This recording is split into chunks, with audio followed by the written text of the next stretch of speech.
नमस्कार दोस्तों, स्वागत है आपका टुडे करंट अफेयर्स सीरीज में।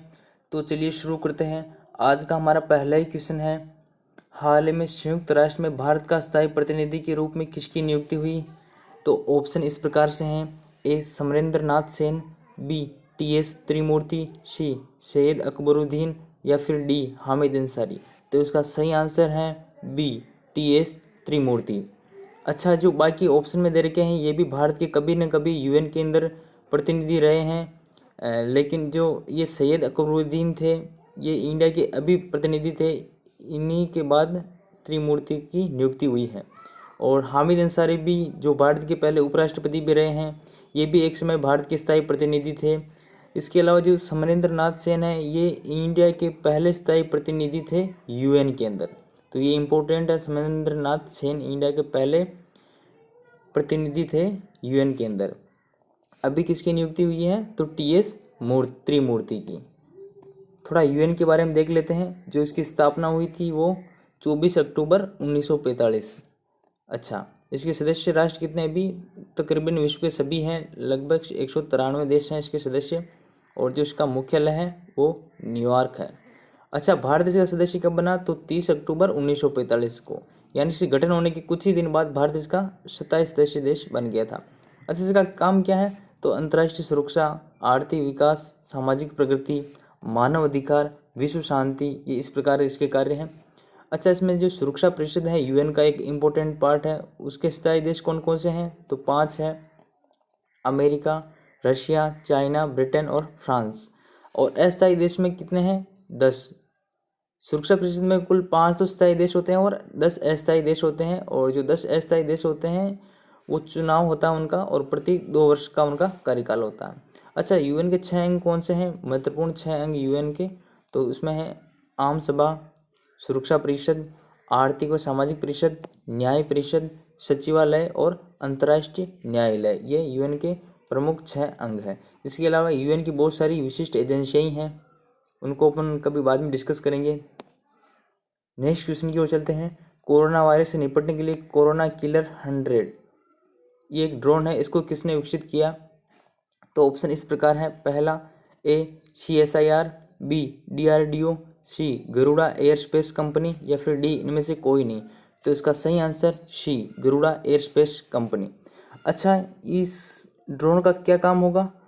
तो इस ड्रोन का काम होगा कि पूरे इलाका जो कोविड-19 से प्रभावित है तो उसको क्या सैनिटाइज करना है। तो अभी सैनिटाइज कौन करते हैं? तो जो सफाई कर्मी होते हैं वो सैनिटाइज करते हैं। तो सफाई कर्मी को एक रिस्क रहता है कि उसको कोई कोविड-19 नहीं हो जाए, तो इसलिए आजकल अपन देख रहे हैं कि सरकार बहुत सारे रोबोट भी बनवा रही है, इस प्रकार के ड्रोन बनवा रही है, बहुत सारी मशीनें बनवा रही हैं।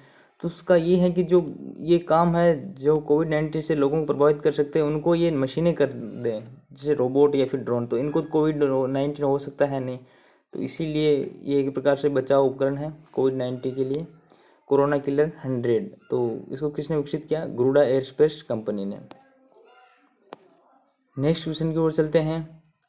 हाल ही में भारत मार्केट ई-कॉमर्स प्लेस ये किसने लॉन्च किया है? तो ऑप्शन इस प्रकार से हैं, ए RBI, बी IETO, सी CAIT यानी confederation of India limited traders या फिर डी इनमें से कोई नहीं। तो इसका सही answer C confederation of India traders. अच्छा, जो Bharat e market commerce place होगा तो इसमें क्या होगा कि इंडिया के लगभग 95% यानी 1 करोड़ रिटेलर्स, ये सभी का इनका एक संगठन होगा ई मार्केट प्लेस, जिसमें आपस में ये सभी लोग जुड़े हुए होंगे। तो नेक्स्ट क्वेश्चन की ओर चलते हैं। हाल ही में किस राज्य ने आरोग्य सेतु ऐप को अनिवार्य किया है? तो ऑप्शन इस प्रकार से हैं, ए राजस्थान, बी महाराष्ट्र, सी उत्तर प्रदेश या फिर डी मध्य प्रदेश। तो इसका सही आंसर है सी उत्तर प्रदेश ने इस आरोग्य सेतु ऐप को अनिवार्य कर दिया। अच्छा, आरोग्य सेतु ऐप को हमने पहले भी डिस्कस किया है। इसका ये काम क्या है? तो ये एक प्रकार का कोरोना वायरस से निपटने के लिए एक प्रकार का ट्रैकिंग ऐप है, यानी कि जो भी पेशेंट है या फिर संदिग्ध व्यक्ति है तो उसको ये ऐप डाउनलोड करना पड़ेगा, या फिर कोई इलाका है तो उसमें इन सब लोगों को डाउनलोड करना पड़ेगा ये ऐप, और इससे इसकी ट्रैकिंग हो सकेगी। अच्छा, इसको किसने विकसित किया? तो NIC ने इसको विकसित किया था, नेशनल इंफॉर्मेटिक्स सेंटर यानी राष्ट्रीय सूचना विज्ञान केंद्र। इसके बारे में थोड़ा और देख लेते हैं। इसकी स्थापना 1976 में हुई थी और जिसका मुख्यालय वो नई दिल्ली है। और सबसे इम्पोर्टेंट ये इलेक्ट्रॉनिक्स और सूचना प्रौद्योगिकी मंत्रालय यानी मिट्टी भारत सरकार के अधीन आती हैं ये NIC। अच्छा, इसका काम क्या होता है? तो जो सरकारी IT सेवाएं हैं और डिजिटल इंडिया, तो इनके लिए सहायता के लिए आधारभूत संरचना प्रदान करना। इसीलिए इंडिया भारत सरकार की जो बहुत अधिकतर ऐप आती है या फिर कुछ भी होता है तो उसको ज़्यादातर चांस में NIC विकसित करती है। थोड़ा उत्तर प्रदेश के बारे में देख लेते हैं। जो उसकी कैपिटल है वो लखनऊ है और जो उसकी गवर्नर है वो आनंदीबेन पटेल है और जो यहाँ की CM है वो योगी आदित्यनाथ है। ये यूपी की लोकेशन देख सकते हैं आप।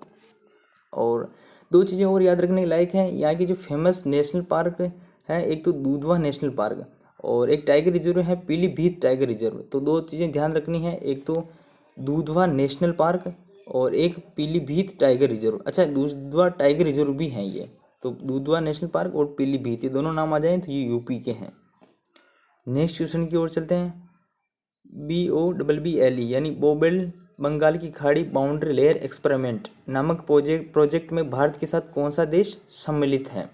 तो ऑप्शन इस प्रकार से हैं, A America, B Britain, C Bangladesh या फिर D जापान। तो इसका सही आंसर B ब्रिटेन है। अच्छा, तो इसमें क्या हो रहा है इस एक्सपेरिमेंट में? इसमें ये हो रहा है कि जो बे ऑफ बंगाल है तो इसके अंदर समुद्री संसाधनों का एक्सपेरिमेंट हो रहा है और उन समुद्री संसाधनों का जो अपना मानसून आता है, भारतीय मानसून, तो उसके ऊपर क्या इफेक्ट पड़ता है, तो उसी के बारे में एक्सपेरिमेंट है। तो उसमें भारत और ब्रिटेन दोनों मिलकर ये एक्सपेरिमेंट अभी कर रहे हैं। ब्रिटेन के बारे में थोड़ा देख लेते हैं। ये इसकी लोकेशन है, यूरोपियन एक द्वीपीय देश है, यूरोपियन राष्ट्र, और जो यहाँ की राजधानी है वो लंदन है और करेंसी है वो पाउंड स्टर्लिंग है और प्रधानमंत्री हैं बोरिस जॉनसन। ये भी बहुत ही सुर्खियों में आए हैं, उनको पहुँच सकते हैं क्योंकि इनको कोविड-19 पॉजिटिव पाया गया था बोरिस जॉनसन को। और जो यहाँ की महारानी है वो एलिजाबेथ द्वितीय हैं और शासन प्रणाली है वो संसदीय लोकतंत्र संवैधानिक राजतंत्र है। अच्छा, इसका मतलब क्या होता है? संसदीय लोकतंत्र यानी कि जो असली पावर है वो पार्लियामेंट के पास होगी और डेमोक्रेसी तो यही है कि लोगों द्वारा चुनी हुई सरकार होती है। अच्छा, संवैधानिक राजतंत्र क्या होता है? संवैधानिक राजतंत्र का मतलब होता है कि यहाँ का जो लीडर है, सर्वोच्च लीडर जो एलिजाबेथ द्वितीय, वो वंशानुगत है, तो इसलिए यहाँ संवैधानिक राजतंत्र बोलते हैं। अच्छा, अपने देश को क्या बोलते हैं? अपने देश को बोलते हैं संवैधानिक गणतंत्र, यानी कि जो अपने देश का सर्वोच्च लीडर है जिसको अपन राष्ट्रपति बोलते हैं उसका चुनाव होता है, न कि वो वंशानुगत होता है, तो इसलिए अपन गणतंत्र है और ब्रिटेन राजतंत्र है।